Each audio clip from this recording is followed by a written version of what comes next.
we've lost the language to talk about dreams. We've lost language to talk about talking about nonlinear experiences, because our language, I mean, it makes sense. Our language structure is completely linear. It's designed to describe and communicate linear experiences. So when we have nonlinear experiences, our language like somehow fails.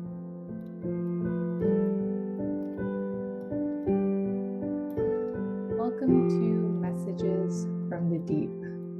In this first episode, I speak with my friend Michaela Costello, who is also known as Dream Party Hotel on social media, where she shares information about dreams. She hosts dream circles, which we will mention, and she gathers submissions from dreamers. So we share a story from a dreamer and we dive into the themes, archetypes, the feeling, and the questions that the dreamers have, and how that correlates to their personal story, what's coming up for them, their relationships, and how it connects to the grander collective mythos. And we weave those two together throughout the episode, and also touch on the importance of sharing dreams. Since we're starting out with this, we want to express why and the importance of dreams, not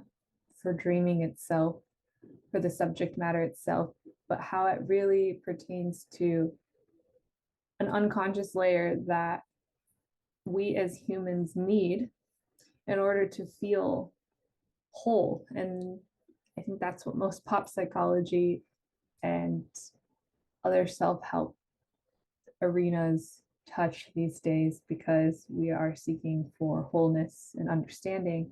And meanwhile, we're enjoying it and we're finding it very intriguing and fun. So we love to explore the human psyche through dreams, and in Messages from the Deep, we'll continue to expand upon the topics, some that have come up in this first episode, some that will come from you when you share your dreams with us, if you would like to.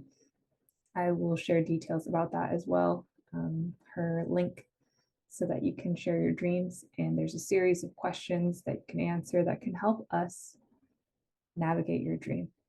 So I hope you enjoy this first episode and follow our journey as we go into the world of dreams. I am scavenging for food and supplies from a house. There are people there, but I could not name them. It's a nice house, modern and white. I get ingredients to make pasta dinner. Then I am walking through the streets at night with Carl, and the others I know, but not their names, are ahead. I see a house I recognize and a face I recognize.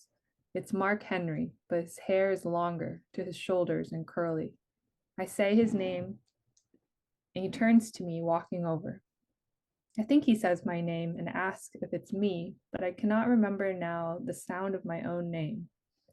He comes in and embraces me with a kiss on the cheek and tells me he still thinks about me, but doesn't know how to reach out. I tell him I'm single now, so maybe we can get together sometime. And then Carl notices he has a wedding band on, and I explain he is married, and Ava is the sister of Copeland, who has died. And then I'm walking up the stairs of a museum of art. The staircase is a squared spiral with long, shallow white steps and big open landings at the curve where art is hung. I'm holding my backpack straps with either hand. I feel behind from my group already, and I'm measuring my steps. And then I pass him and say, "Grandpa," and he turns to me, and it's him. He's wearing a light blue button down with a breast pocket and pocket protector full of pens and other small long items. He's in his 60s, maybe, graying hair and no glasses. He's standing in front of a painting with an Asian male colleague. He was discussing buying the painting for his wife. And though he is of the age he is married to Karen, I know he means Hiroko.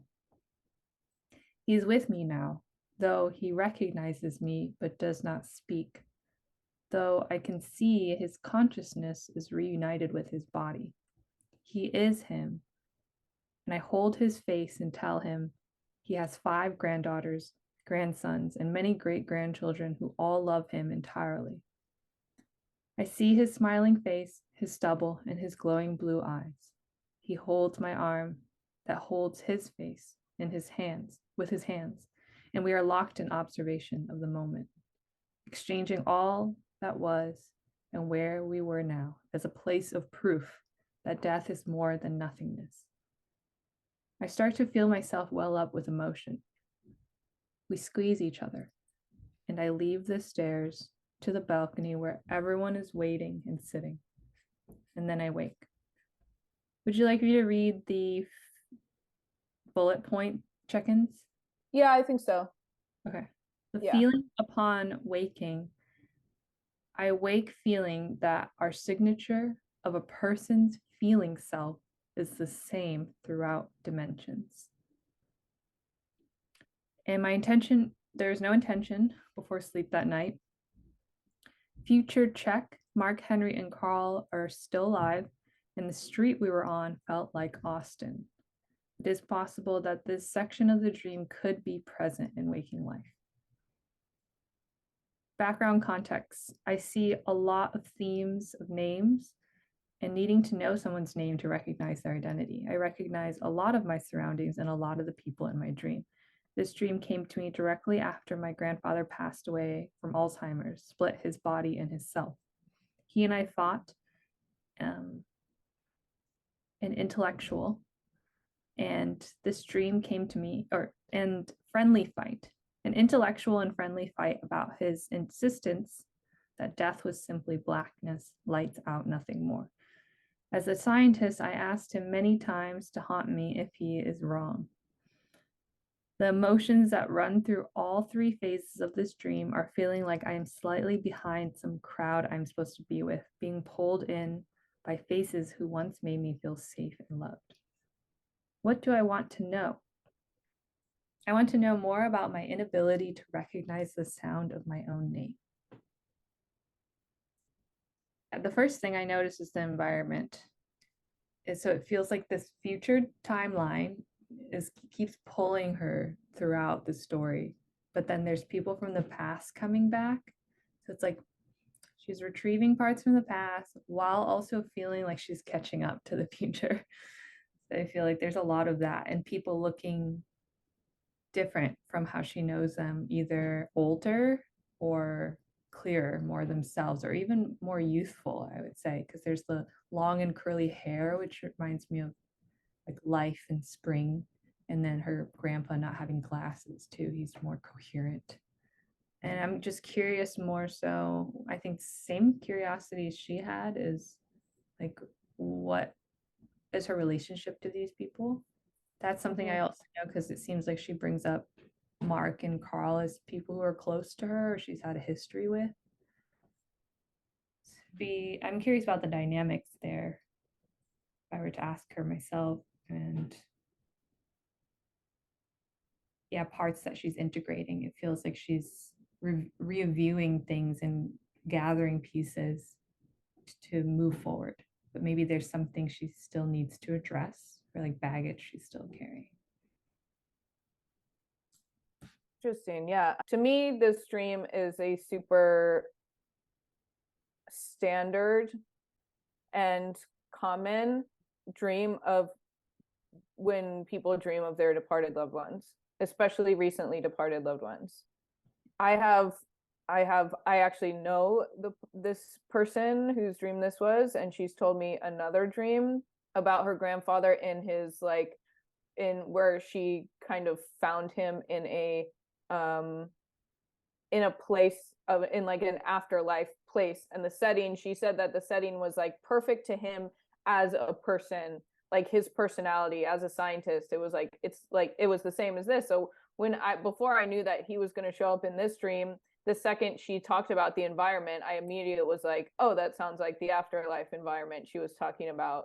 She told me once about like the white, the modern, the white, like the white is obviously very typical. It's like a very common, like the most common color associated with the afterlife, although it's not necessarily an objective fact by any means. I think that, like, well, at least Robert Moss says, which I think is interesting, and I think gets shown clearly in dreams, is that a lot of people's afterlife environments will be made of their imaginations. Like how we imagine, like what our imagination is like, will actually design where we go after we die, at least for the first section of the afterlife experience, or the initial experience. Afterlife will be like made of the contents of our imagination. So for him, as like a scientist or something, it would make sense that he's in a place of education, like a place that, like, we will design a place where we feel comfortable or based on our expectations. So this environment to me makes sense with his personality type, from what I know of him from speaking with her just throughout the years. And then of course there's other details that are very common with dreams of the afterlife, which are, like you said, people looking different from so either people looking more clear, like they're, at least in my experience, what I've noticed from my own experience of dreaming of the departed, is I'll have very different, the dream quality and their appearance in the dream, the quality of their presence is very different from when it's a dream where, like, I'm like, okay, I am with this person, like this is my grandmother, versus like my grandma was in my dream, like an apparition of her, like a figure with her face and name, you know. And like I can tell that by the quality of the image, and what she said, like the feeling tone of their presence. It's like super, super different, and you can really tell. So people looking like very clear, like having the experience be very like clear and HD and like hyper realistic with a very strong emotional feeling tone, is often often like meaning that like this is an actual encounter, or this could be an actual encounter with this person in their environment, in the environment that they're in right now. And then another common feature of dreams of the departed is people looking younger. So like people who passed away when they're 90 or 80, they're older, they'll often appear in dreams looking around 30 is usually the most common. But like any point in their life where they are like, they like the points in our life where we are like healthy and like matured, like people don't come like as kids or teenagers, but they come as like matured adults, but in their like most exalted, healthiest, youthful form. And that's really, really common. And then it was interesting too, like what you said about how you felt like there was this future timeline being pulled into the future, but with people from the past. Like that's how I kind of that's how I imagine like the death process might be like, you know, you're being pulled into this like future zone, like into literally your future, like your new future, but with like incorporated with past experiences, at least at first, you know. A life review, a gathering information to be able to move forward. What you even said about like letting go and forgiveness, I believe that's part of the like initial death process for everyone, or if not most people, is a process of letting go, like finally letting go of our attachments to the material world, whether that's people or drugs and alcohol or material things, possessions, all the things we're attached to. Like there needs to be a letting go. It's easier, in my understanding, it's easier for some more than others, depending on how like the state of which we live our lives and how we die. And but you know, a little bit from everyone. It's like not willing to let go. Parts of our identity we're not willing to let go. Sure. Well, our energy will cling to the material world, but we have to take, you know, that's not, we don't, it's not what we want to do. It's not what you want. It's not recommended. I'll say that. Do you often tell people, like, is it a little bit of both? How do you know to take it, whether it's like this is actually an encounter? You're saying if you're having an actual encounter with maybe a spirit in the spirit realm, that it's clearer, that it's more of a vivid, stronger feeling? In my experience, like in this, like for example, in this dream, the way she wrote it is he is him.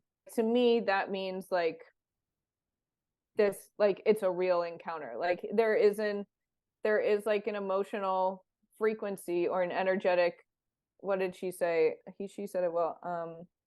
Signature, like a feeling signature or an energy signature that is really, really, really different between dreams where we are having like a legitimate encounter with a departed loved one versus a dream where they are there as like a symbol, as symbolically. Right. So like some dreams are like this dream, for if this were my dream, I would say that this is a literal encounter. I'm having a dream where I've traveled to the environment where my grandfather is currently in and or currently has access to as a midway point that we can meet. And he is showing me, and I'm traveling here for a reason. And there are various reasons the dead will like summon us into their realm or a middle realm where we can both meet in. Let's And tell me. then Oh, go and then ahead. there's and then there's just and then there are plenty of dreams where like I dream of my dead grandmother, but it's very much apparent to me that she's a symbol. She's there symbolically. Like I've had dreams where I'm with her there, and it's like it's the quality of the dream, the emotional quality of the dream, the emotional signature of the experience is completely different in either experience. And it's something that like I can share my experience, but it's something that anybody would have to see for themselves. Yeah, because I'm thinking, when I'm thinking of my own dreams, is it also, have you experienced where you're having that visceral experience with someone who's still alive, but it's almost like your souls are communicating because they seem more vulnerable, like less defenses are up, I would say. Have you ever had like reconciliation dreams with people where it really felt like you guys were mending something on a heart level? Not specifically reconciliation dreams, but I've had the it always comes the clue to like whether how to distinguish will always be in the emotional signature of the dream. Okay.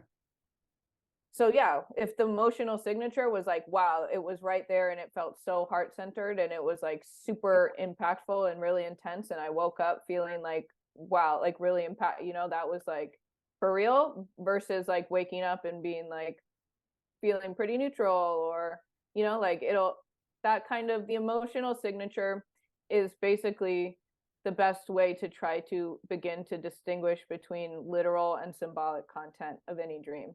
If I had a dream where I walked outside of my house and I got hit by a car and I woke up feeling like super, like that was a nightmare, super anxious, super like floored by it, like holy shit, I would be, before moving on to like what that could mean symbolically in my life, I would pay really close attention to my actual literal surroundings and environments for the next week or month or so, Okay.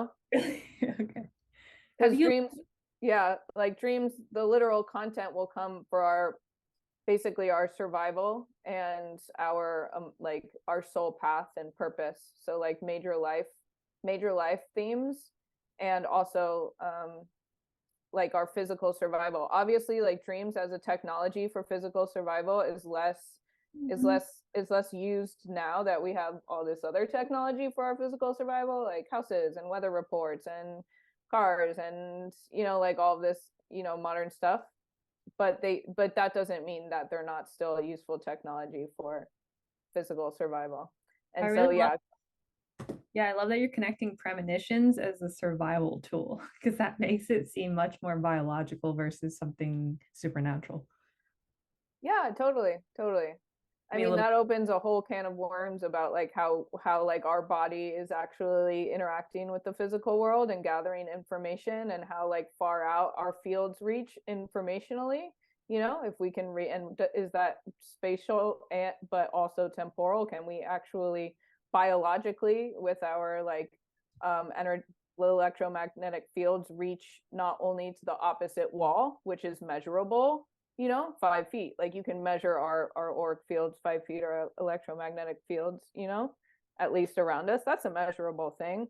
But like, does that also, can you also do that in time? Can I also reach a day in advance? Yeah. And so that's kind of the question. And like, if we can, which I mean, I think we can, but you know, like if we can, then that means that we can definitely dream, we can receive that information in dreams about, you know, about the times ahead. And even if it's not like, even if we can't measure it yet, anecdotally, there are thousands and thousands of anecdotal evidences for that, where people have premonition dreams that come true in very, very literal and straightforward ways. So, yeah. I love that, like reaching across dimensions. Yeah.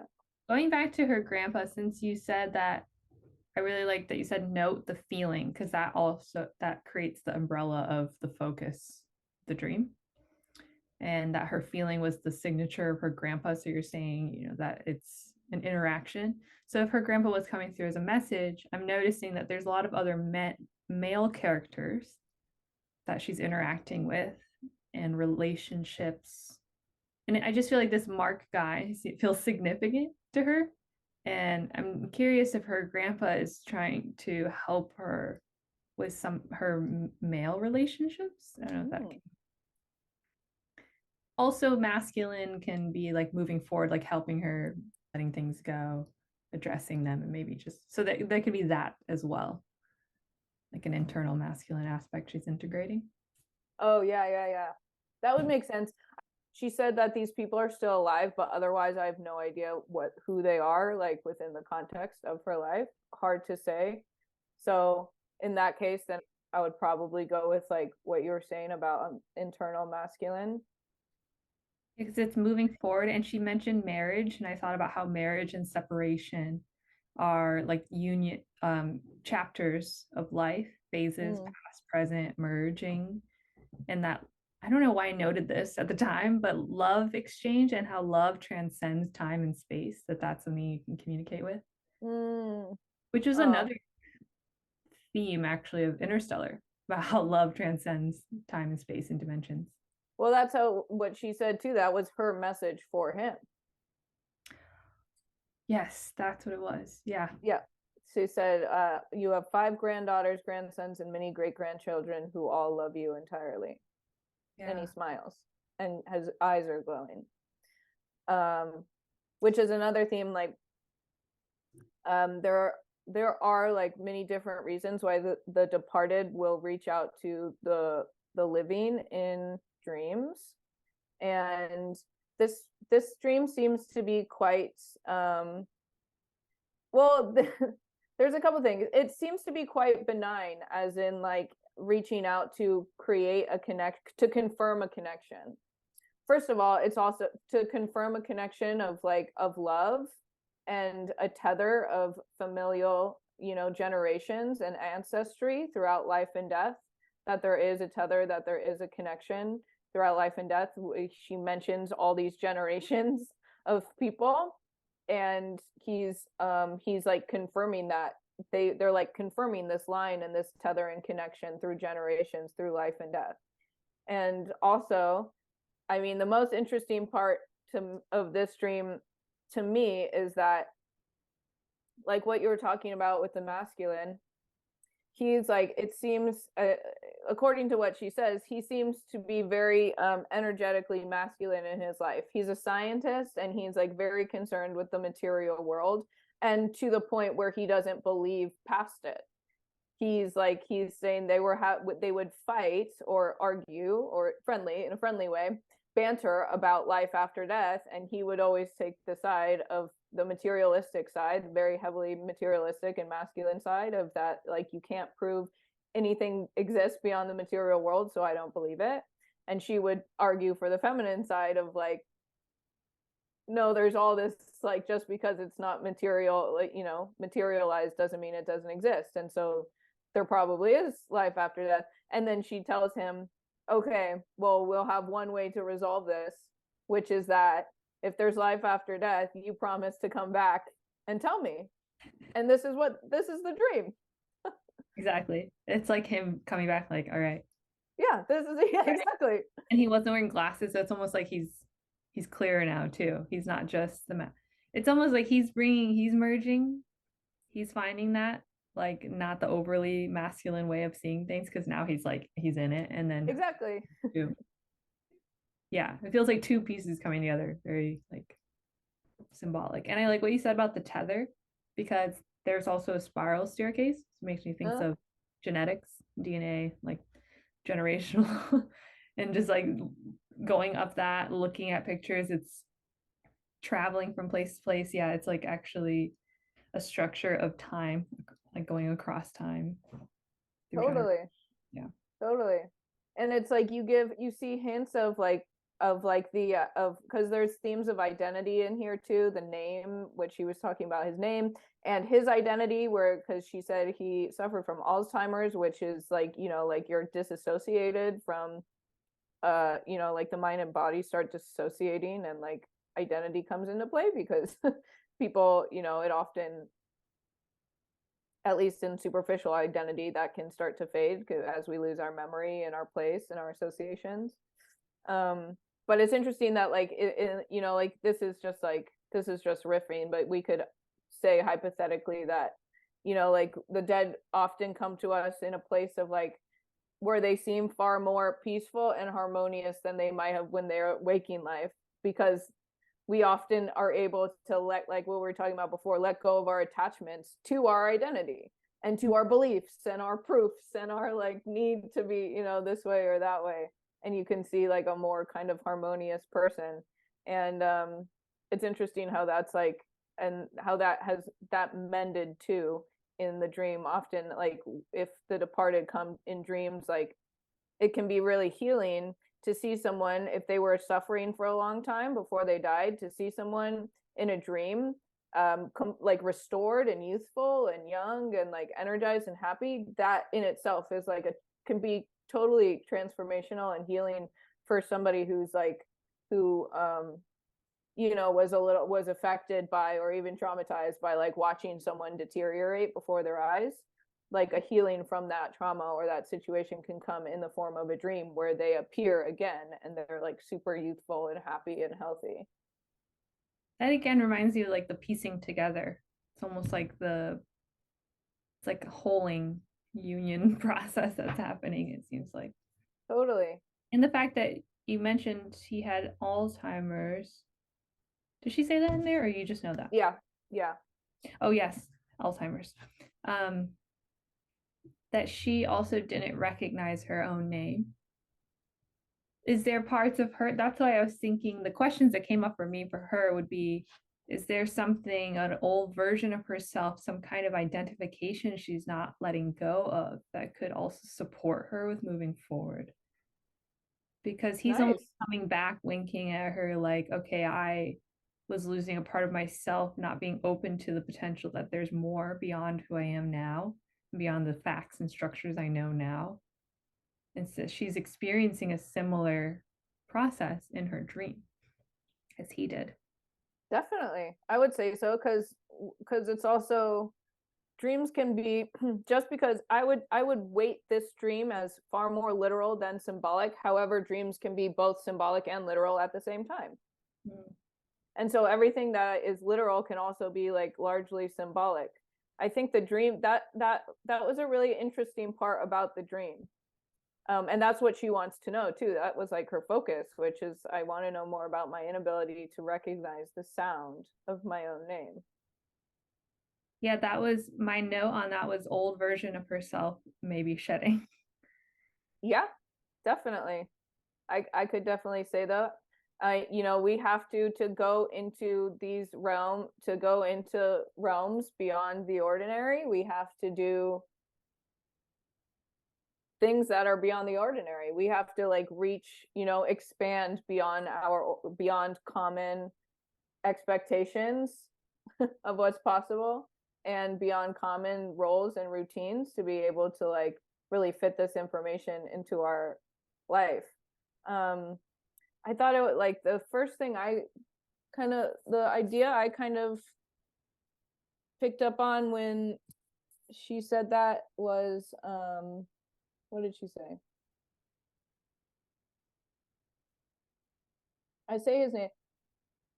Mark Henry says my name and asks if it's me, but I cannot remember the sound of my own name. That's really interesting. I've never heard that in a dream. I've never experienced that in a dream. It's very unique to like her and this situation. It's not a common theme. It's not something I've ever, it's very unique to her. Like this is a detail unique to her and her life for sure. Being asked that, like that interaction of someone Forgetting of not knowing the sound of my own name, but it does relate to the overall theme, like of her grandfather dying from Alzheimer's, like because that's a memory loss. Like it could, like I could assume that people with Alzheimer's would forget their own name, like could forget the sound of their own name, and like it could be a lot of things. It could be like you said, absolutely, like you said, of an invitation to like shed identity and to step into an expanded part of myself, or to let go of like things that I'm holding on to in terms of like who I think I am or who I think I need to be. It can also be an act or like an experience of empathy, where I have an actual experience that I can now empathize with people who are suffering from things like Alzheimer's, because like we can sympathize, but until we actually have our own experience of something, we can't actually, it's hard to like actually like be like, I relate, I know you. And like how could we, it's not really an experience we could have in the waking world. I mean, it's possible, but it's not probable that we will have a waking experience where we forget the sound of our own names. But it's something that kind of like, it's one of those things that like dreams are so good for simulating experiences that we wouldn't be able to have in our waking lives, so that we can like have this experience for either for any reason, but empathy is a big one.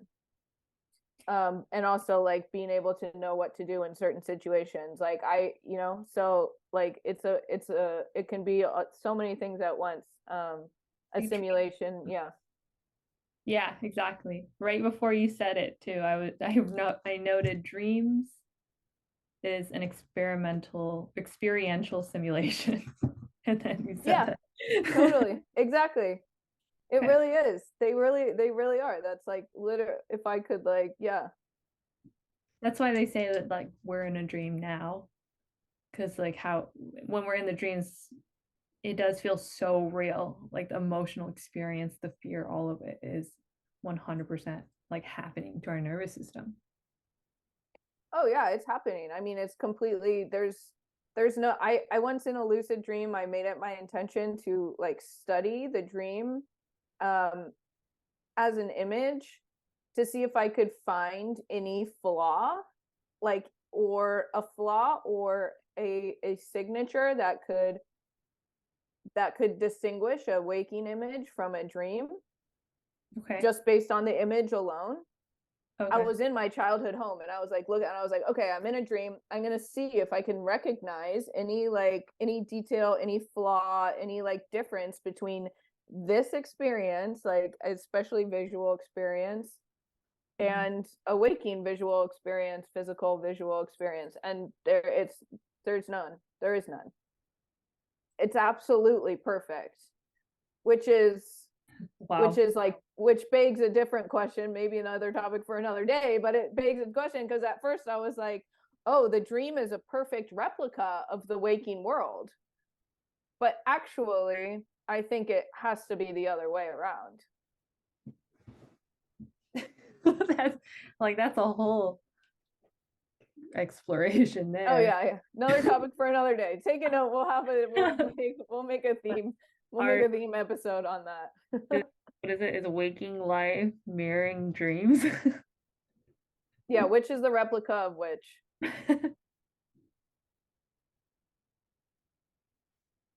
Yeah, I like that. Yeah, because they always say that's like there's this myth that you can't read, but I've read in my dreams many times. All of those things are, yeah, or there's, yeah.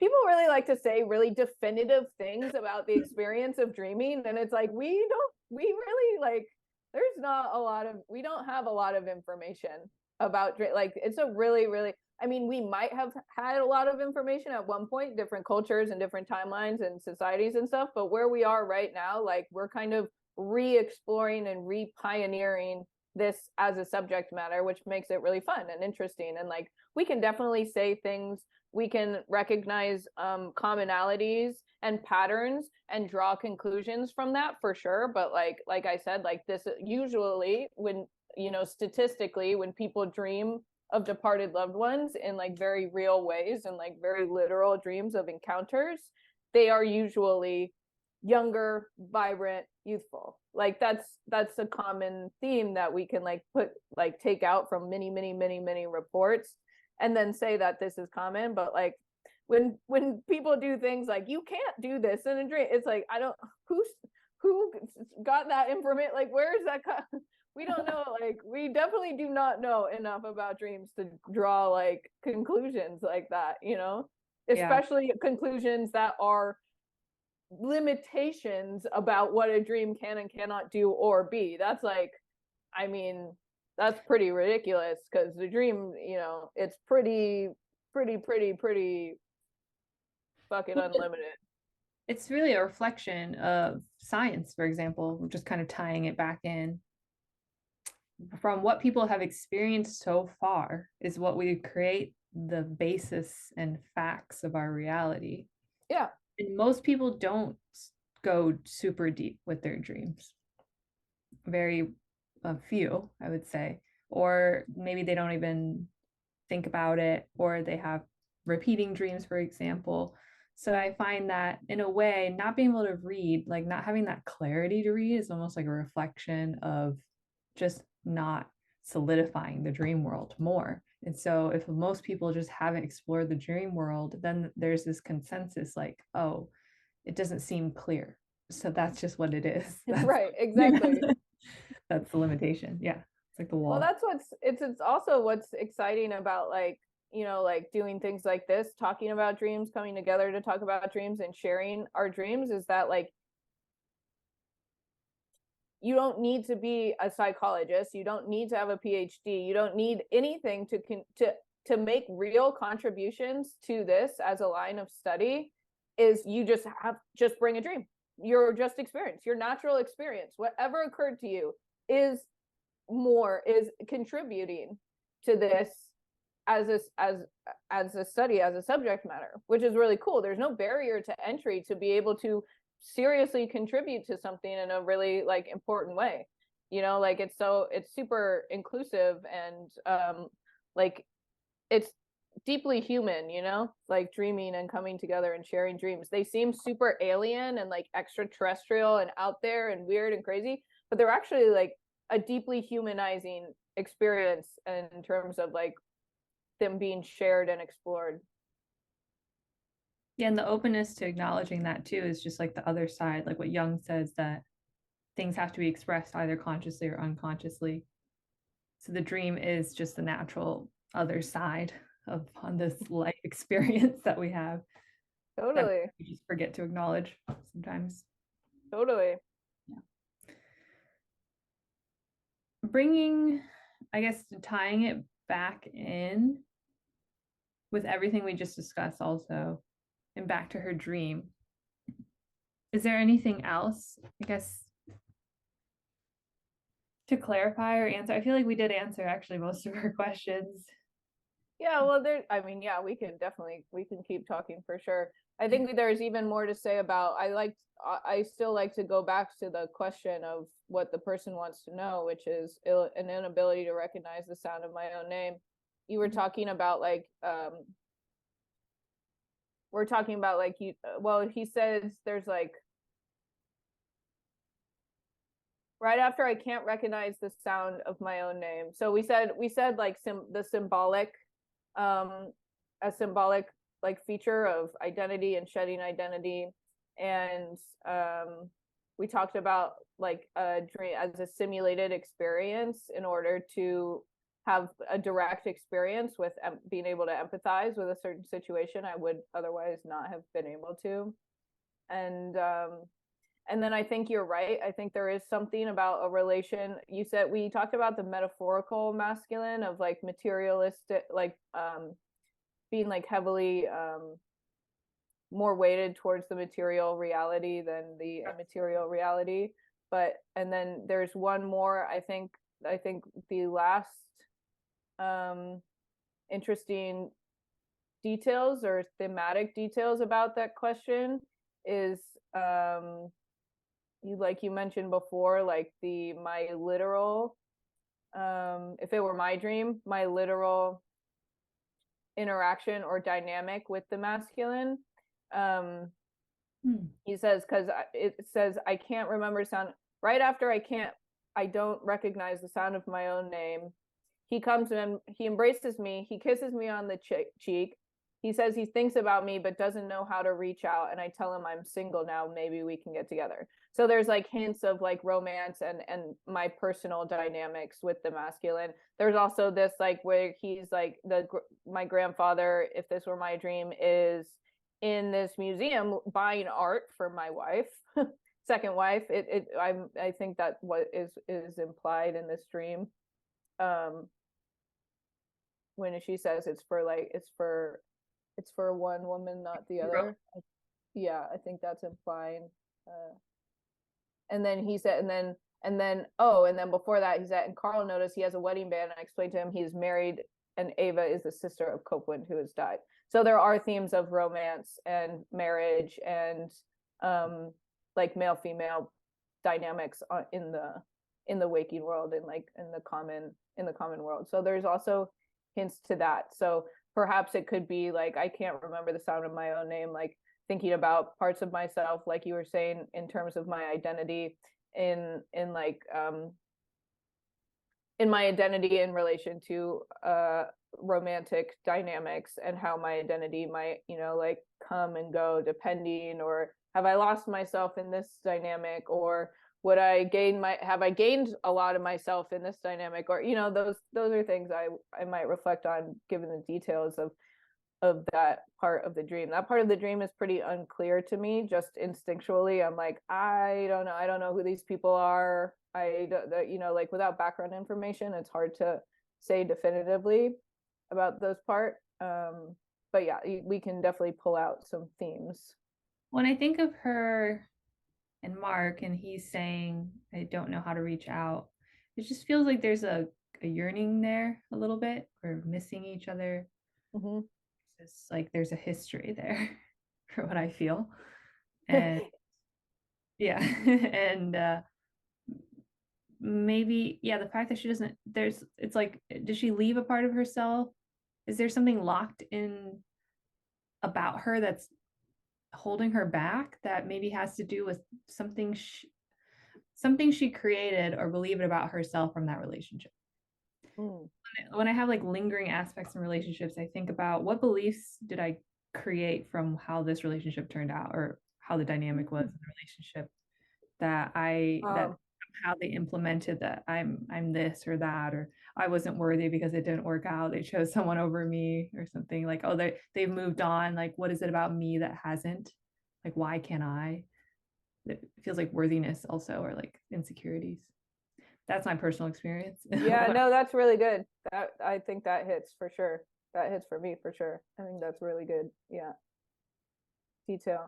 It's also fun, just ironically, it's funny like how like it just in general, like it's funny how like he's like, oh, I don't know how to reach out, like like feeling, and everybody has this experience of being like, there's this person I want to reach out to, but I don't know how. And yet the next experience is the dream is like some deceased grandfather being able to reach out and contact me. It's like, it's ironic, our like limitations we put on ourselves, when really it's like, I could die and still reach out to you, like, and yet we're like, oh, they're just 10 miles away, but I don't know how to reach out.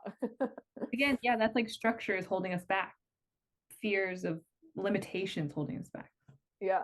Perceived perceived limitations, exactly.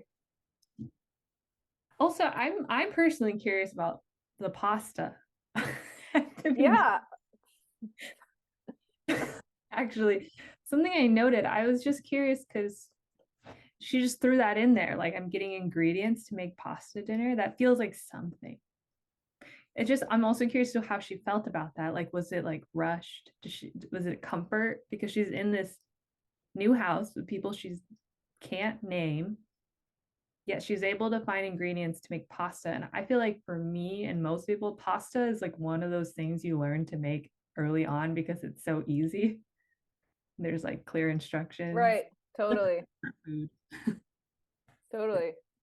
I'm like that part of the dream. I'm like, oh God, yeah, I don't know. Like that's what I would want to ask her. Like what and so my note was maybe she was seeking safety or familiarity in a new and strange environment. Mm, that makes, yeah, that makes perfect sense to me. Yeah. Yeah, do you want to do you want to read the dream one more time and we can fill in any other notes about thematics, either just large thematics, like general thematics, or details of the dream? Oh, scavenging. The first line, I'm scavenging for food and supply. She's searching for something. And so I was thinking Mm, there's like need or survival, like looking for something that leads her there. Like she's almost like seeking for something. It's almost, it feels like because there's confusion and curiosity and things coming back, or there feels like she's really seeking for guidance almost looking for something. Also, she talks about getting ingredients to make pasta dinner. So it's almost like she's gathering information. yeah, I really like that actually. If we like put that as like a story arc or like in a general narrative, like it kind of fits into this. I could say I could tell a story back wherein, like, I'm not saying that this is the dream, this is just a, you know, a hypothetical interpretation where like I'm scavenging for something, whether, but having to do with myself and how I see myself and relate to the world. So whether that's through like I'm scavenging for nourishment or comfort or new ingredients, new things to add to my world, or, you know, whatever it is I'm looking for that this pasta or the food is representing within this environment. It is a search. And then there's this like, there's all of these themes and hints of male female romantic dynamics, which could just point direct the theme, the identity theme, put it in a more focused place, and a loss of identity, which is like not the when I can't remember the sound of my own name. That's and it. then and then there's this huge like exaltation of that storyline that's very common, very familiar, very relatable, and very limited. You know, like working, it's a very limited storyline of like, oh, me and myself. Anything that we're identifying with is like usually pretty limited. And then there's this huge like exalted storyline of like reality and the truth of who we are, which is like this man who died of Alzheimer's, who had this whole experience of completely losing his identity, of not remembering who, you know, like not being able to associate with anything.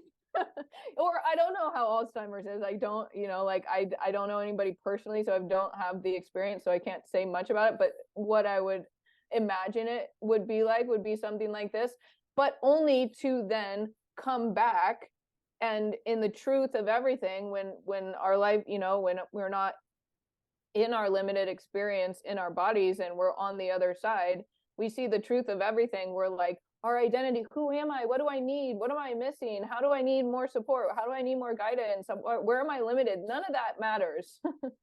You know, like the storyline ends in like this proof that at the end of the day we are whole and we are complete, and, you know, like no matter what, like he is him, his consciousness is reunited with his body. It's not, because his physical body is gone, you know, like his consciousness is reunited with his holographic body, you know, and it's his energy body, you know, which is like the truth that are these are just temporary, they're not real, you know.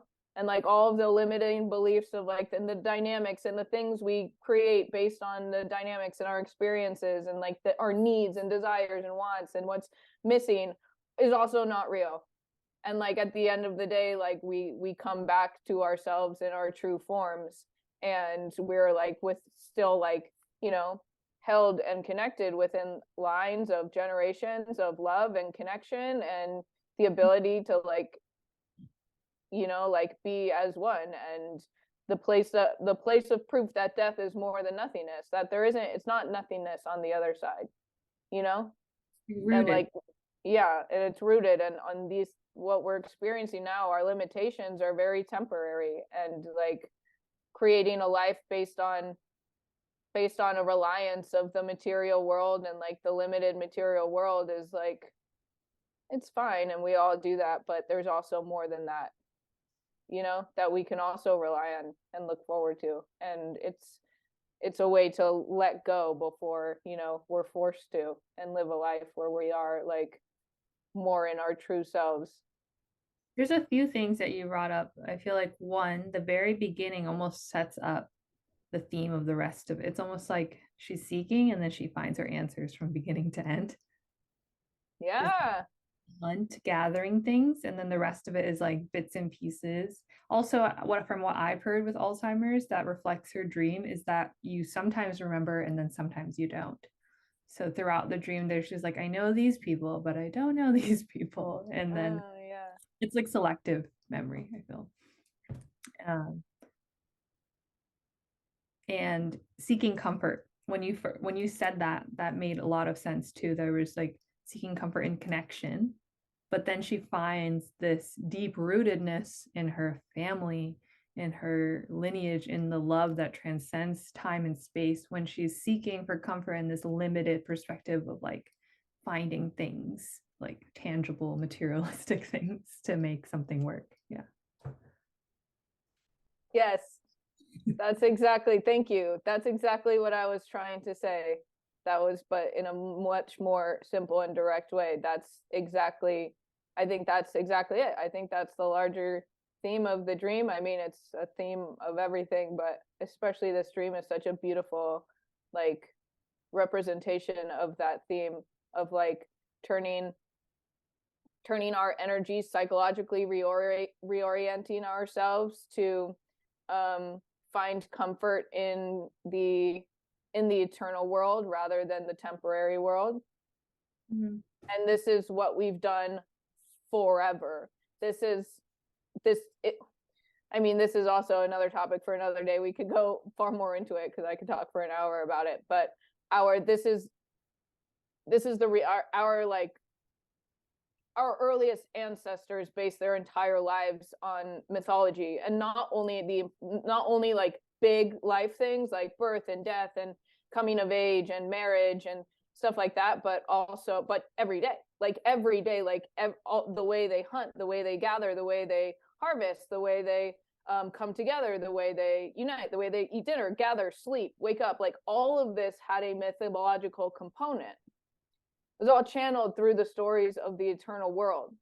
And so everything they did actually reinforced and connected them with the eternal world. It reinforced the eternal world. Now we're doing the opposite. Everything we do reinforces the limited and temporary world. Oh, I'm going to work so I can get money so I can buy this plastic toy because like that's what matters or something, you know, like, so we're doing the exact opposite. Yeah. And that's where we run up constantly against walls, and we're constantly dissatisfied and constantly unfulfilled, searching, because everything we get, we finally get that, like the suit or the car or the house or the outfit or the relationship, but it ends. Yeah. It dies, it goes away. And then if we're still alive, we're like, well, fuck, what now, you know? And it's like this was the oldest thing that they did. And it's basically a way that we're oriented psychologically. The more we can orient and identify from ourselves to everything we do in the eternal world, then that's how we create true satisfaction. Because then people can die and it's okay, because we can go to sleep and talk to them tonight. I can still go talk to them tonight. It's chill, you know? And you know, like, or you know, like, exactly, whatever. Yeah. No, that's so powerful what you just touched on. The fact that we've separated ourselves from mythology and connecting to the unconscious and having that be something substantial, that leads to that feeling of dissatisfaction and seeking for comfort that reflects so perfectly in this dream yet again of seeking for external things, trying to figure it out, feeling confused, and yet finding solace and resolution in being connected with her ancestors, like her lineage, essentially, in that love thread that she gets to. Yeah, exactly. Yeah, like in exactly, that's exactly it. Like in like coming of age rituals, like in very archaic coming of age rituals, specifically these were more specifically for men, boys, like boys becoming men, right? Is that what would happen is that the second there's a switch in like a 12-year-old, I don't know what age, maybe like 12, where like boys start becoming men, where like they start getting very interested in fighting and fucking, basically. They become aggressive and like really sexually like excited, right? And so that is when like they know that they need their coming of age ritual. And this rite of passage or ritual is often like really intense and a little bit traumatizing, and like it's a vision quest. It could involve like fasting, which is you know, that's really intense. It's really traumatizing to starve your body and to like go into a place of like really, you know, like your body's in overdrive, is like, that's an experience. So like fasting, vision quests of like going out alone, being afraid, having that experience of like, or being involved in a mythological reenactment or ceremony where the tribe gathers to create a mythological reenactment of a storyline, and they play out the character in the storyline, and it's all very real, you know? It's not a theater show, it's a real thing. Like they call it down, like they call in the mythic time down, like linear time stops, we're in the eternal world and you got to like do this thing. And so in whatever form, or the boy has a dream, like it could be a dream, a vision quest, a visual, a mythological reenactment, whatever form the ceremony or ritual takes place in, it's designed to reorient them psychologically to, instead of being focused on their individual temporary goals, like aggression, fighting, hierarchies, and having sex, they're focused on, they get psychologically reoriented towards focusing their energy on doing what's best for their community. So being a contributor and a protector and playing a role, fulfilling a role that the community leads, whether that's a warrior or a king or a priest or a, you know, whatever the archetype you want to say, in the ritual, they kind of get it channeled, they get their identity through a vision, through a dream. Something comes to them, they have a dream where somebody comes and they're like, this is who you are. Or they have a vision where somebody comes and they're like, this is who you are, this is your role, this is who you're supposed to be, this is your purpose. And it's always oriented towards being integrated with your larger community in a way that serves you and everybody, you know? So like you have to, it's like training a dog. I don't mean, you know, it's like dogs are really smart and have a lot of energy. And if you don't focus and orient them towards a purpose and a goal and an identity, they'll just wreak havoc. And when you do, you know, when they have a purpose and a goal and an identity, they can save your life. You know, they're endlessly useful, you know? So it's like, you know, it's just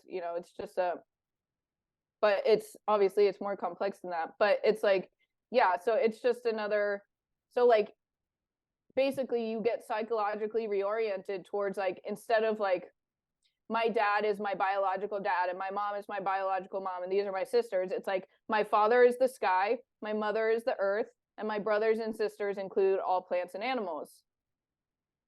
And so like we our identity gets expanded beyond our limited circumstances to include all things throughout time, including our ancestry, including the earth, including plants and animals, including others, and including a function and purpose in life that doesn't end when we die.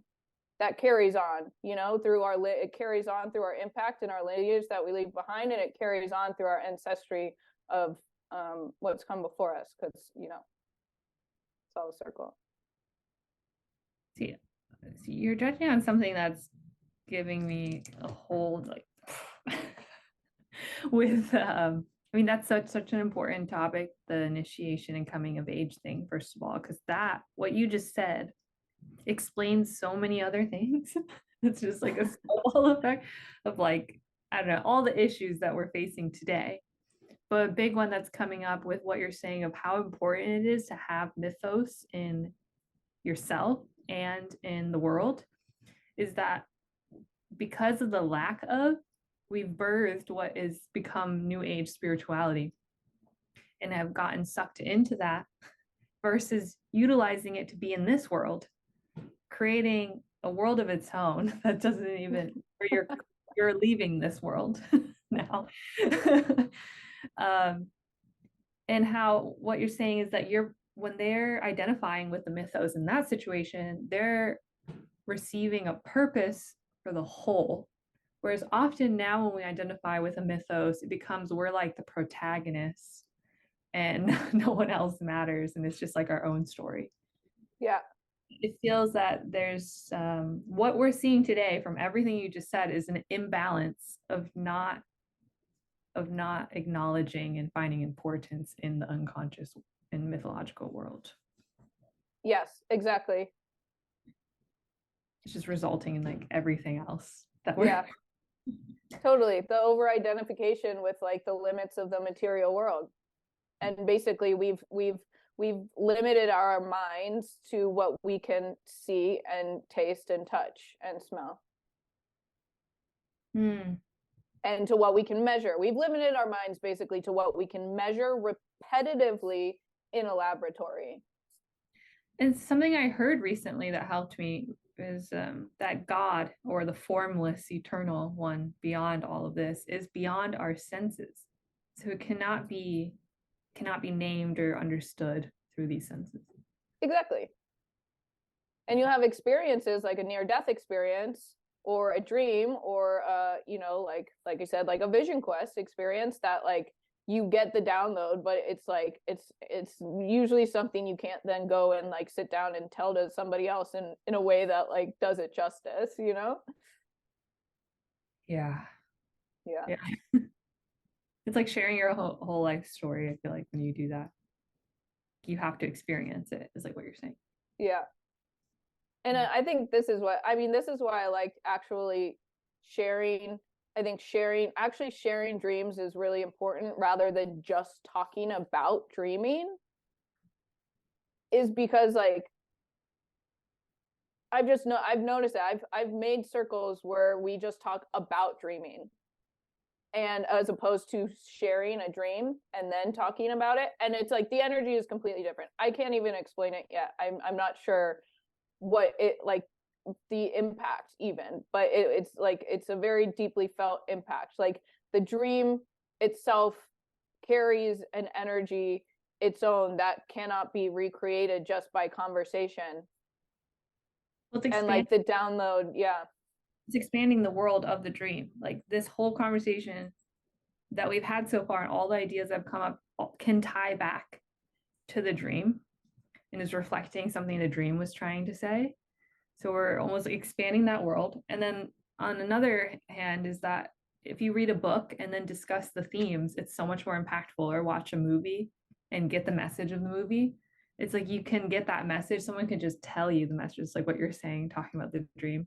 Someone could say like, this is what it is and this is what it means, but taking you through the experience of the story it hits more, I think. Yeah, totally. I mean, dreams carry energy. They are energy. Like she said, energy signature. Signature is a great word. Yeah, like that. They have their own energy signature and energy to be able to work with. It's in a way giving us a doorway to an experience as well Absolutely. to relate to. Absolutely. Yeah. It's so much fun. Yeah, it's like a way of relating to each other. I think when you share writings, it's the same as on the surface, I guess you would say. Relating to each other based on just general conversation versus relating to each other from our own maybe mythos or story or unconscious experience that's coming out. It's like really deep. Yeah. Exactly. Well, we on the surface it seems like the opposite. Like sharing dreams is like, oh, I don't know how to relate to that. That's just weird. It's this like, non-linear, like weird, random, this, that, and the other. Oh, who knows? Like da da da. But when you get into it, when we take the time to actually like ask the right questions, like get the right information, how you feel, what's your intention, what's the background context. If we have the right questions to ask, it's really just about that. Learning that we've lost the language to talk about dreams. We've lost language to be able to start like talking about nonlinear experiences, because our language, I mean, it makes sense. Our language structure is completely linear. It's designed to describe and communicate linear experiences. So when we have nonlinear experiences, our language like somehow fails. But there's like, I mean, this is the lightning dream work process created by Robert Moss. It's super simple. Anybody can do it. It's really, it's designed to be quick and effective and efficient. And it's like, it opens up right away when you ask the right questions, when you know which questions to ask. It can open up like that. And then sharing dreams becomes like, as a way of relational storytelling that's even another topic for another day too. We could put a whole podcast episode on that, because it's like dreams automatically override the way we identify with our experience and try to fit our experience into a sense of self that we then want to present to the world. So if somebody's like, oh, who are you? What's your story? We'll take our experience, form it in a way that makes us look like the person we want to look like or be who we want to be. Oh, I'm a writer and I grew up here and I got really inspired by this and I just started writing and I wrote this novel and now I write three, it's like, that's great and that's fine. And you can learn something about somebody, but we're seeing right now, especially with like such heavy multiculturalism and extreme mixing of cultures all around the world, that like a lot of our identity stories and our surface experience of the waking world and the stories that come along with it will not be shared by other people. And like by telling those stories, some will be like, okay, that's great, but I have no way to relate to that. And we're like hitting blocks, like we're hitting social blocks where I'm like, and now it's getting really inflamed with like extreme encouragement to identify with the surface features of our experience. We're being encouraged to like, no, you should identify even more with what all the surface things about your experience. It's like, oh my God, opposite land. Like that is the exact opposite of everything any like important text has ever advised us to do, is not that. And now we're being like, no, they're like, no, you should identify even more with what you look like and what age you are and how much money you have and what your natural skill sets are. And it's like, no. So like dreams are really good to like, because they kind of skip over, they don't give a shit about that because it's not important. Dreams will go all the way over past and right down to something that matters. And the things that matters are naturally human. They're the things that matter to everyone. The things that matter are universal. The things that matter are like experiences, universal, of like, oh, I'm being chased down a hallway by a stranger. Everyone can relate to that. How scary it feels to be like in the room with a stranger and not know who, everyone can relate to that. Everyone can relate to what it feels like to be late, to be rushing, to feel awkward, to feel uncomfortable, to be scared, to be, to be really happy, to be in a, have a romantic interaction, like all of these things that are universal. And if we start being able to like tell those stories with each other, we can actually start relating to building bridges of connection, no matter if it's like a 90-year-old from Lithuania talking to you know, a 19-year-old from Australia, you know? Like on the surface, they might have nothing in common, but all of a sudden you share a dream and these are like frequencies equalize into being like, oh, we're both human. Mm-hmm. Even if we have nothing in common. Is what you're saying. Everything you're addressing, like the feeling that we can all connect through feeling in that the ocean of emotions.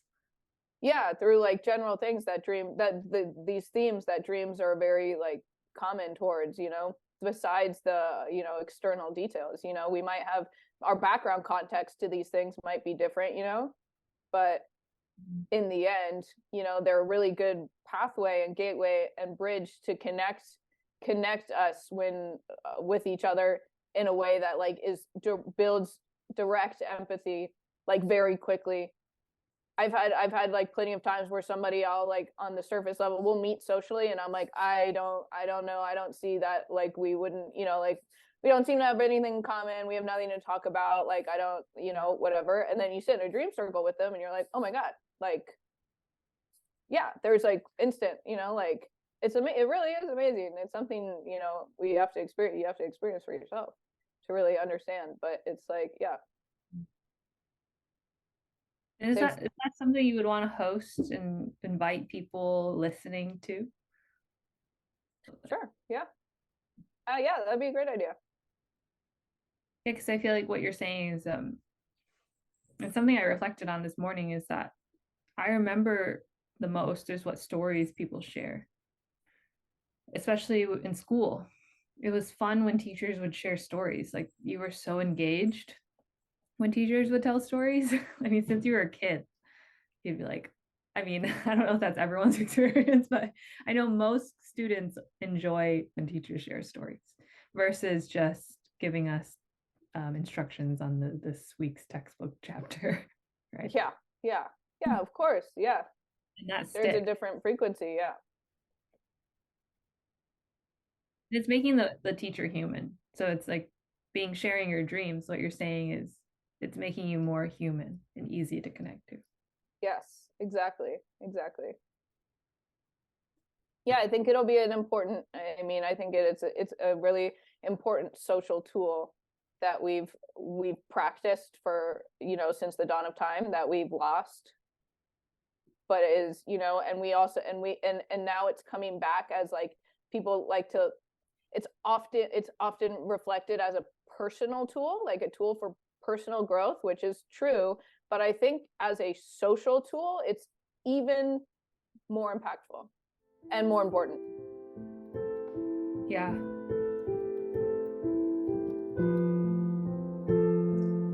Thank you so much for joining us in this first episode of Messages from the Deep. There will be many episodes to come with Michaela and other guests, as well as solo episodes where I'll explore these subjects singularly and more in depth.